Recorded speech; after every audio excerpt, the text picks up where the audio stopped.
Bonjour à toutes et à tous et bienvenue à nouveau sur la chaîne Formation OTM et Logistique pour cette nouvelle vidéo sur la gestion de stock en révision périodique de l'existant. L'objectif de la vidéo est de vous apprendre, ou réviser, la méthode d'écriture des mouvements de stock, avec la méthode de gestion en RPE. Nous allons donc travailler sur un exercice type bac corrigé, détaillé.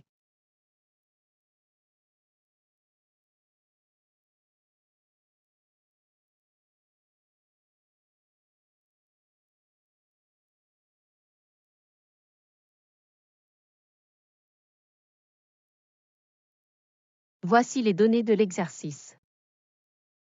L'entreprise Jura Excelsium est le leader français de la distribution du panneau solaire, câblage Made in Jura.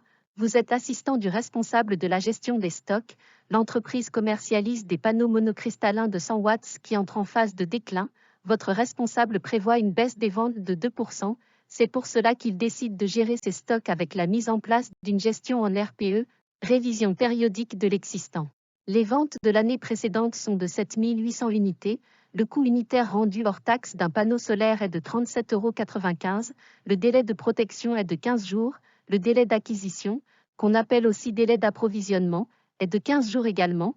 La date de notre dernière commande régulière au fournisseur allemand Solaris Panneau a été réalisée le 4 décembre 2022, commande par 150 unités demandées par le fournisseur.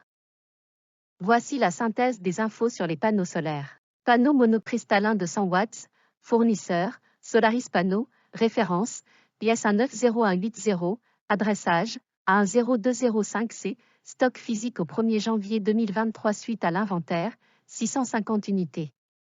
Voici les infos transmises par la compta. Année comptable du 1er janvier au 31 décembre, taux de possession du stock, 20%, coût de passation d'une commande, 35 €. Enfin, voici les notations que nous allons utiliser. Nous noterons BC, les bons de commande, BR, les bons de réception, BS, les bons de sortie, et enfin RES, les quantités réservées par les clients.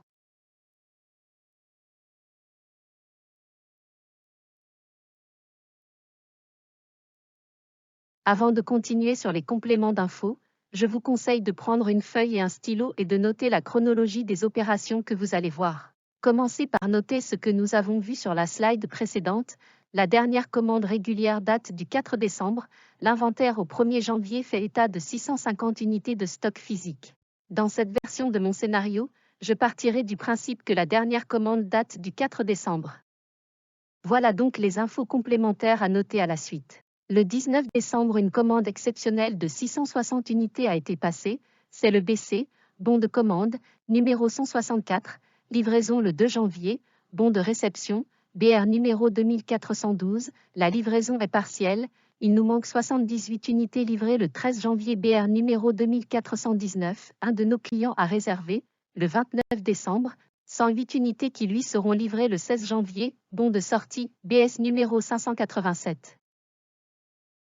Les horaires de réception sont les suivants, 8h45, 12h30, les commandes doivent être passées avant 16h30, la dernière commande est le BC numéro 212 en date du 4 décembre 2022, le 21 janvier, le lycée JDA réserve 72 de nos panneaux et souhaite une livraison le 27 janvier 2023, BS numéro 620.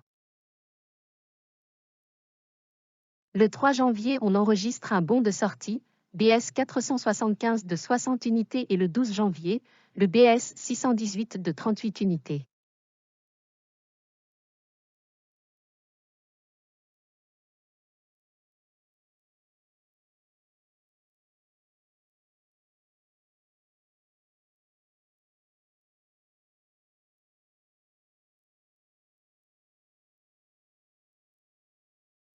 Commençons par la consommation annuelle.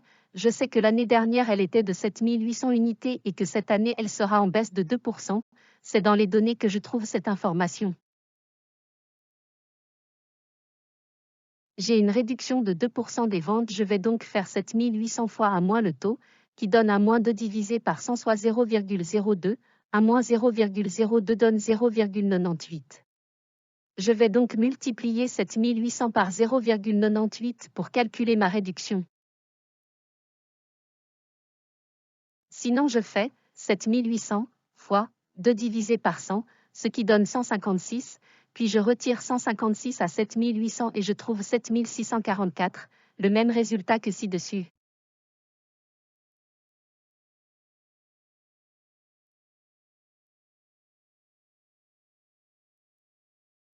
Pour la consommation moyenne mensuelle, c'est simple, je fais P, qui est la consommation annuelle divisée par 12 mois et je trouve 637 unités consommées par mois.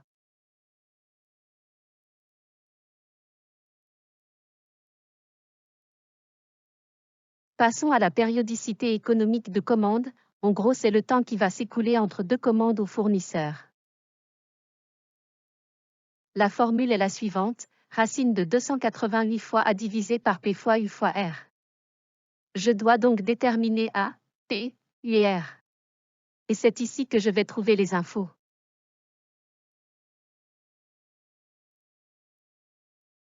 A est le coût de passation d'une commande, il est égal à 35 €.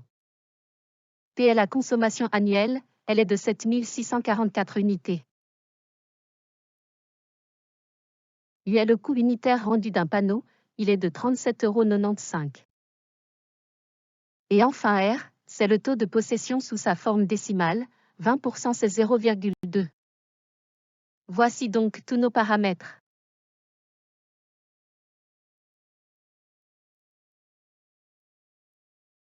Passons donc au calcul de la périodicité.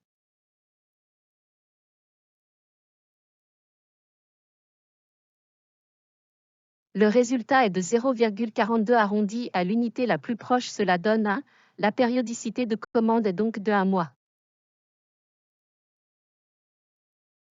Passons au nombre économique de commande. Rappel des paramètres.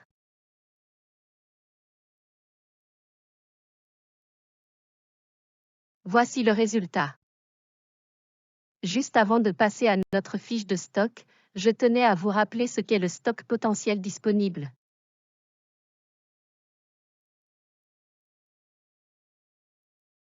Avant de commencer à renseigner notre tableau de mouvement de stock, voyons ce qu'est le stock potentiel disponible. Le stock potentiel disponible correspond à la quantité que nous avons en magasin, plus la quantité en commande, moins la quantité réservée par les clients.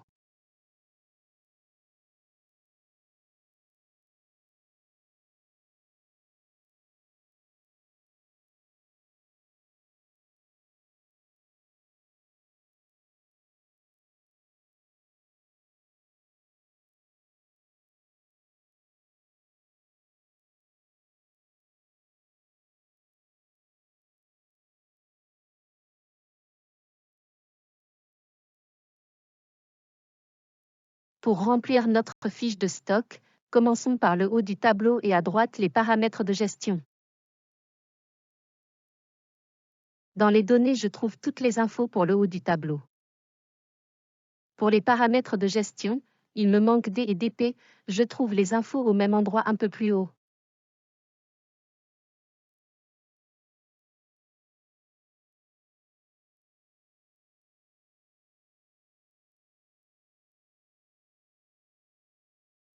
Je commence ma fiche avec la quantité en magasin au 1er janvier, je sais qu'avec la réalisation de l'inventaire on a comptabilisé 650 unités de stock physique.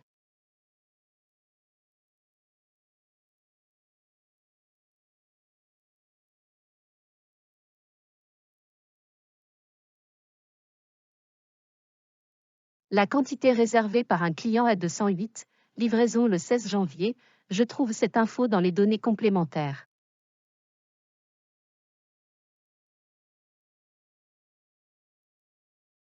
Une commande de 660 unités a été passée au fournisseur le 19 décembre.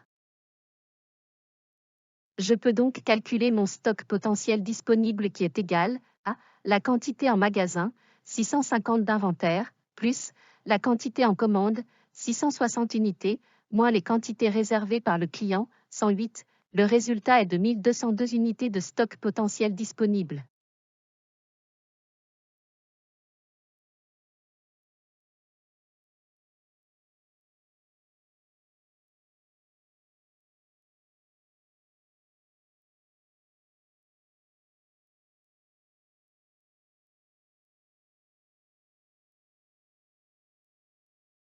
La commande du 19 décembre qui porte le numéro 164 est livrée le 2 janvier. Elle devait être de 660 unités. Il manque 78 unités qui seront livrées le 13 janvier. Je vais donc recevoir 582 unités le 2 janvier.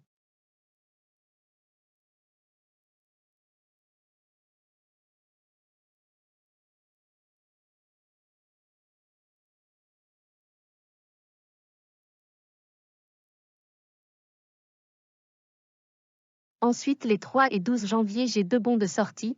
Les infos viennent des infos complémentaires dans le petit tableau. Le 4 janvier, j'ai une commande car la périodicité est de 1 mois et j'ai passé ma dernière commande le 4 décembre. Voilà pourquoi je repasse une commande le 4 janvier.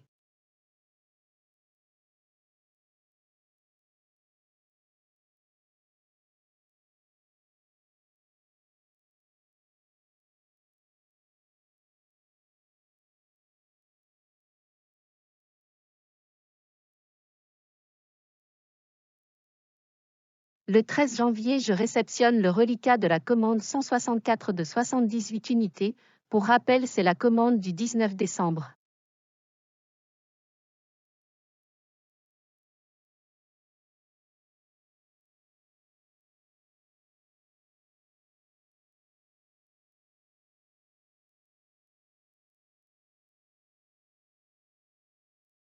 Livraison le 16 janvier des 108 unités réservées par le client.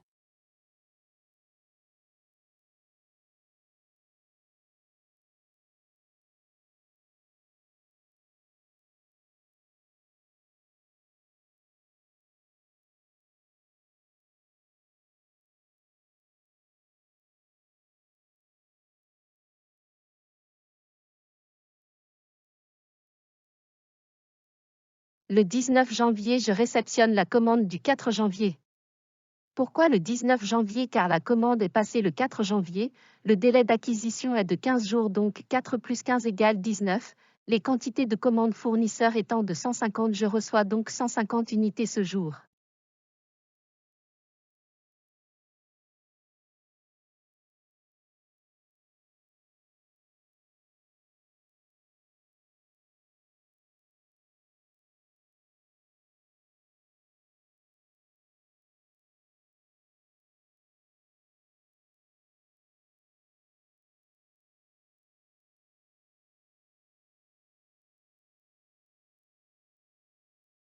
Je note le 21 janvier et le 27 janvier mes dernières infos, la réservation du client JDA, 72 unités livrées le 27 janvier.